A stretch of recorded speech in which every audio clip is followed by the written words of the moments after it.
Hello and welcome to another video of my series, The Scotch. On today's video, I wanted to give you an update about the World Rapid that I was playing myself, and that's why I have not been able to record lately. Also, I've been sick, and unfortunately I got as you can see, my voice a little raspy. But I wanted to break the ice now that I'm feeling a little better, and bring you this amazing game that I just played. I just saw during the World Rapid. Unfortunately, I did not play the game, but it doesn't matter because I'm always looking for interesting ideas or interesting games to show you. So to promote the H4 Scotch that I'm supporting through my course.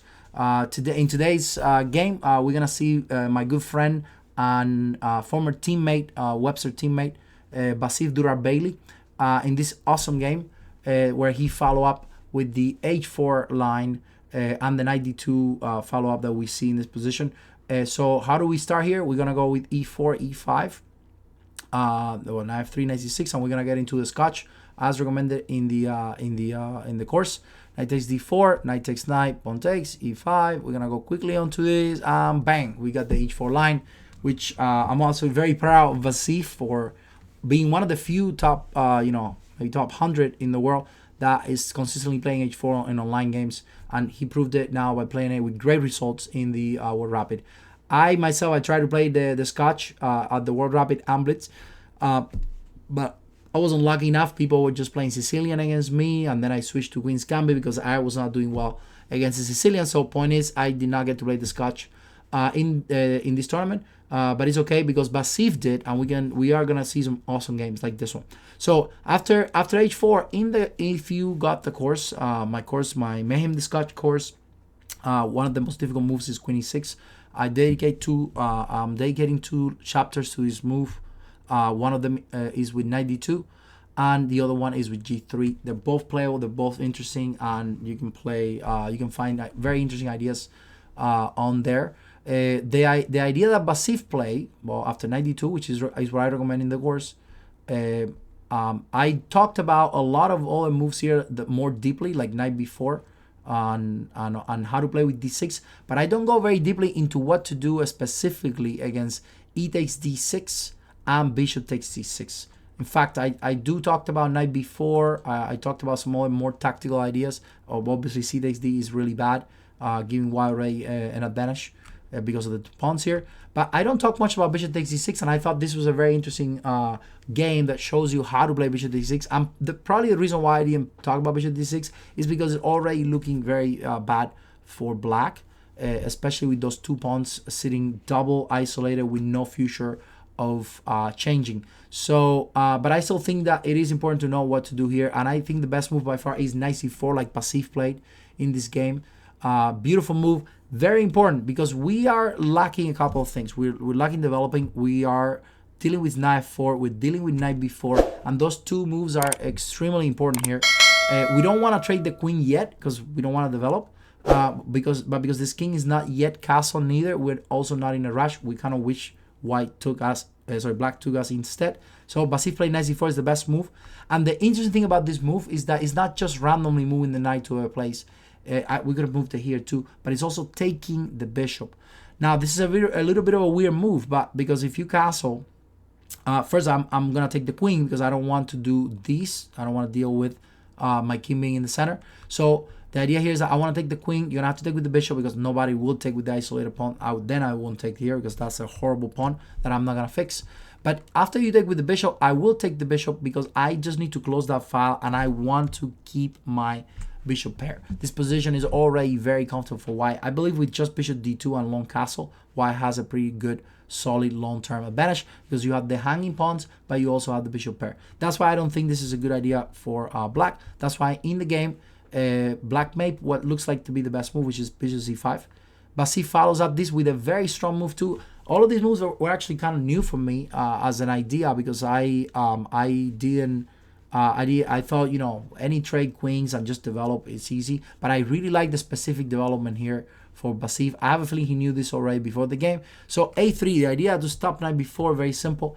Black now has to finish castling, and now is the time for us to take the queen. We need to take the queen, because if we don't, then the queen could move away and this rook can come in. It's very annoying. So we get rid of the queen, and the nice thing about this is that it gives us more time to coordinate, because now the bishop is on e6 on the way of the rook.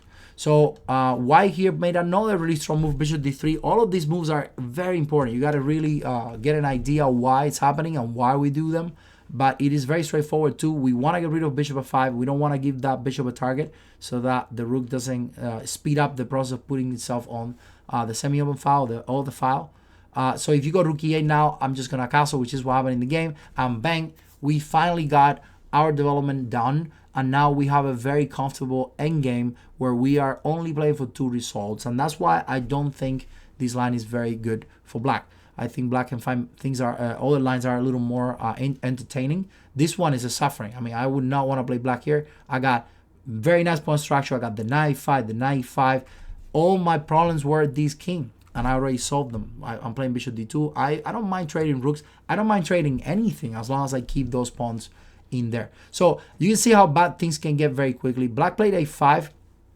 A possible logical move to play a4 and create a target on b2. I think that stopping b4, it might be another reason to play this move. Here, Grigory played a5, which I thought was a good move. And then Vasif played rook b1. Not a necessary move. I think bishop d2 would have been also okay. A4, rook e1.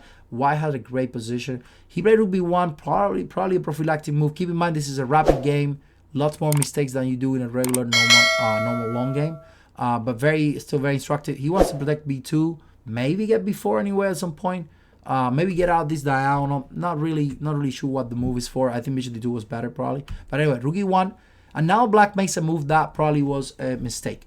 At the same time though, what is black's next plan? Is very hard, because black put all black pieces in the right place. Everything seems to be okay, but then there's no actual plan. There's no actual follow up here. Because of your pawn structure is so bad, you cannot really take a space. You cannot improve on your space.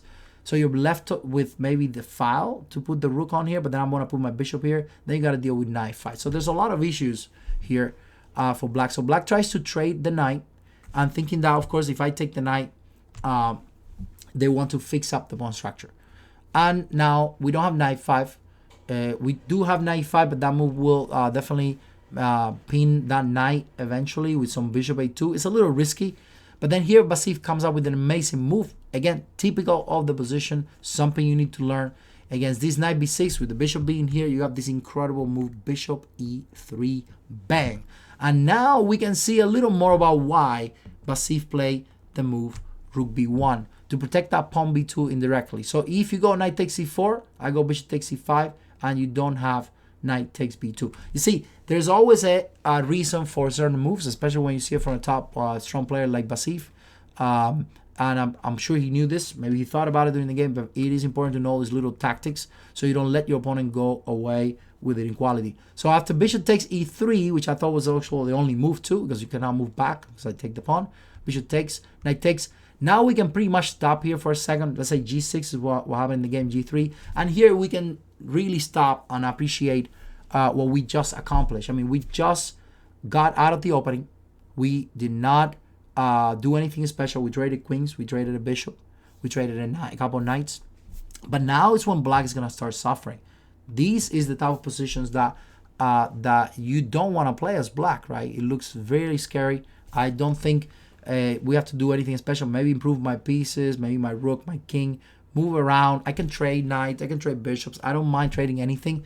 You got very easy to see targets, these pawns.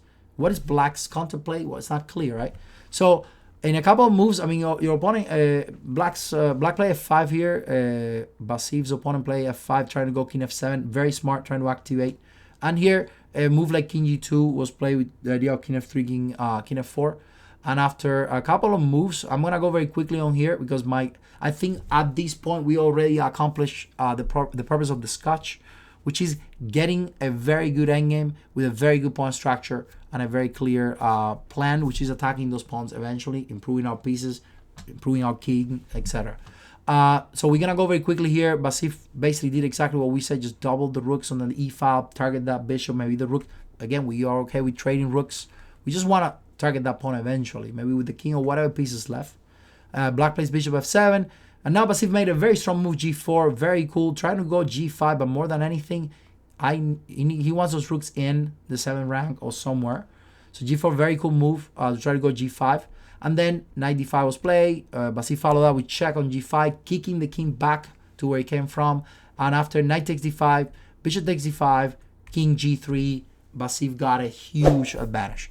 At this point, the computer is saying +1 or close to +1 for white. I would consider this position even more. I mean, as a human, I see this and I look like, wow, this is so losing for black. Black has no real chance, and this is just coming. I'm up a king. I have more activity with my rooks. These pawns are all in white. It's very, very tough, right? Look at these pawns here. So I'm going to stop the video here because I think we've seen enough. I think if you want to see more about this game, you should definitely find it. It was played again a couple of weeks ago.